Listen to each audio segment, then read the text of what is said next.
Bismillahirrahmanirrahim. Assalamualaikum warahmatullahi wabarakatuh. Kembali lagi dengan saya Ari Ariana dalam channel pengetahuan.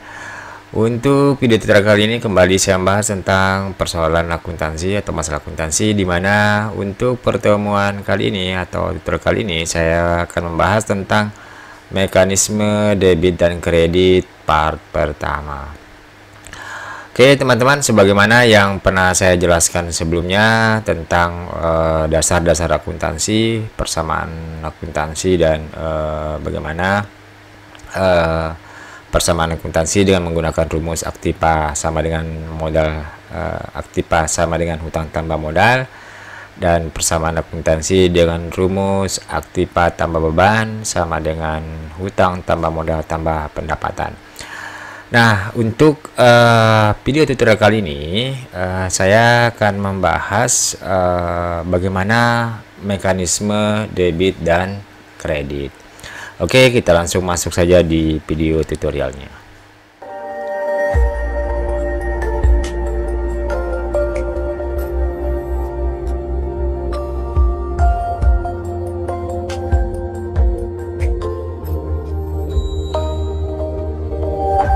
Nah, teman-teman, kita masuk dulu mekanisme debit dan kredit.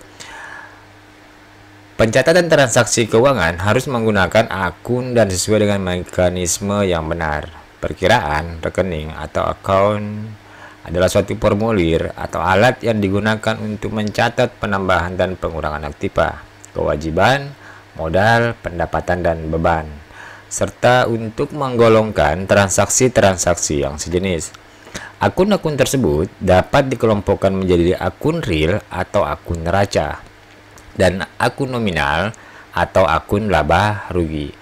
Akun real terdiri atas aktiva, kewajiban, dan modal. Oke teman-teman, ini sudah pernah saya jelaskan tentang mana akun real dan mana akun nominal. Ini sudah pernah juga saya jelaskan pada tutorial sebelumnya. Oke teman-teman, sekarang kita coba masuk nanti pengaplikasian daripada debit dan kredit ini. Oke, nah teman-teman, kita sekarang saya perlihatkan bagaimana sih contoh jurnal umum atau pengaplikasian daripada debit dan kredit ini dalam jurnal umum. Nah teman-teman, kalau kita melihat contoh jurnal umum yang sederhana seperti ini, intinya pada dasarnya jurnal umum itu ada nama akunnya, ada tanggal, dan referensi, dan debit dan kredit. Sebelum kita lanjut pada penjelasannya,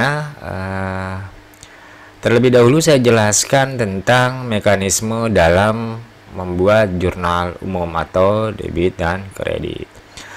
Teman-teman, dalam membuat jurnal umum, kita harus memastikan bahwa debit itu harus selalu pada posisi sebelah kiri dan kredit harus pada posisi sebelah kanan, atau debit dulu baru kreditnya. Lalu untuk posisinya juga pastikan bahwa posisi debit harus berada pada sisi atas dan kredit itu di bawah.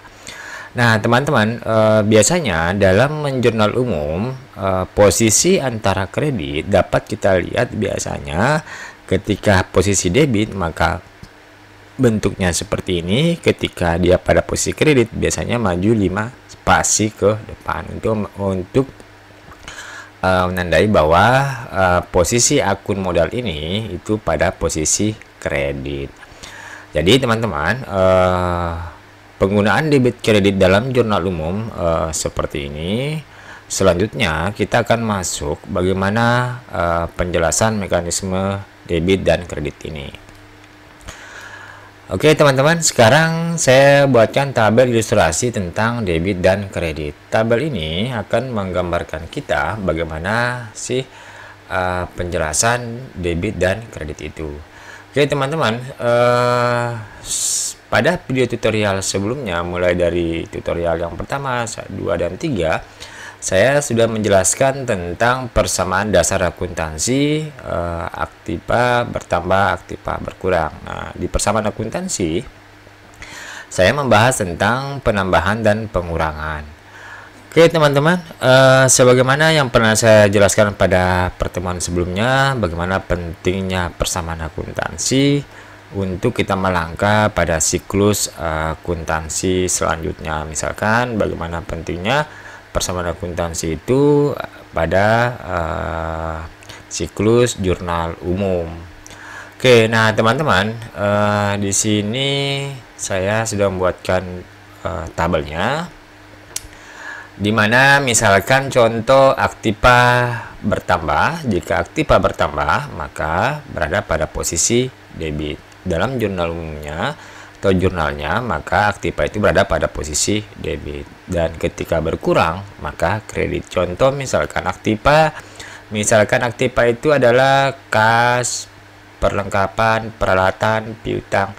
Jika kas berkurang, jika kas bertambah, dalam persamaan akuntansi kita kan selalu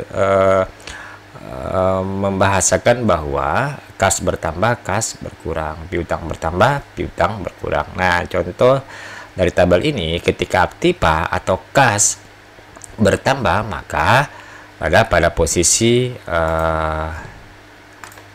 ketika aktiva bertambah, maka di posisi debit. Ketika aktiva berkurang, maka posisi di kredit.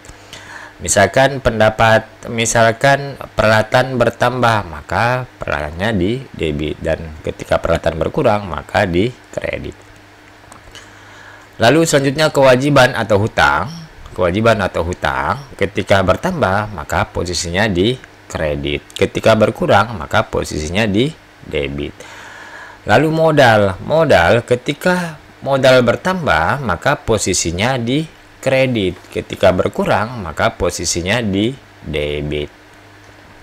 Lalu pendapatan, jika pendapatan bertambah, maka posisinya pada posisi kredit. Lalu jika berkurang, maka posisinya pada posisi debit. Lalu yang terakhir adalah beban jika bertambah, maka posisinya di debit. Jika berkurang, maka posisinya di kredit. Oke, kira-kira inilah penjelasan tabelnya. Sekarang kita coba masuk di ilustrasinya. Nah, harta jika bertambah, maka pada posisi debit. Harta itu sebagaimana yang pernah saya jelaskan pada tutorial sebelumnya, bahwa harta itu antara lain kas, perlengkapan, piutang, peralatan, bangunan, itu adalah bagian daripada harta. Maka jika harta bertambah, maka pada posisi debit. Artinya jika kas atau piutang atau perlengkapan bertambah, maka pada posisi debit. Lalu jika kasnya atau hartanya berkurang, maka pada posisi kredit. Misalkan kasnya berkurang, misalkan juga perlengkapannya berkurang, maka pada posisi kredit.